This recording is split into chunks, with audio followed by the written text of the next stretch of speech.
வணக்கங்க. துளசி செடி. இந்த துளசி செடியை வந்து நம்ம இப்படியே வச்சோன்னு வச்சுக்கோங்களேன், சீக்கிரமே வந்து அது வந்து வேஸ்ட் ஆகிடும், போயிடும், செடி போயிடும்.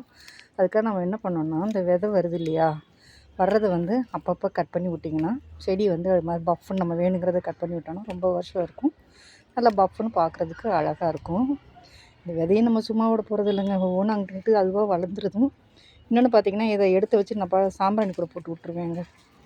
எதுவுமே வேஸ்ட் பண்ணுறது கிடையாது. இந்த இலையுமே எடுத்து பார்த்திங்கன்னா கூட்டி வச்சுருக்கிறேன்னா, அதை வந்து பார்த்திங்கன்னா நம்ம உரமாக இது பண்ணிக்கலாம் இல்லையா.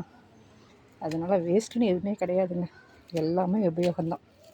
எது உபயோகம் இல்லாமல் ஆண்டவன் ஒன்றையுமே படைக்கலை. அதனால் நம்மளும் எந்த அளவுக்கு மற்றவங்களுக்கு உபயோகமாக இருக்கிறோம் அப்படின்னு பார்த்துக்கலாம். இன்னொன்று, நமக்காகவும் நம்ம வாழணுங்க, அது ரொம்ப முக்கியம். அதனால் எப்படின்னு பேலன்ஸ் பண்ணி நம்ம வாழ கற்றுக்கலாம். ஓகேங்களா?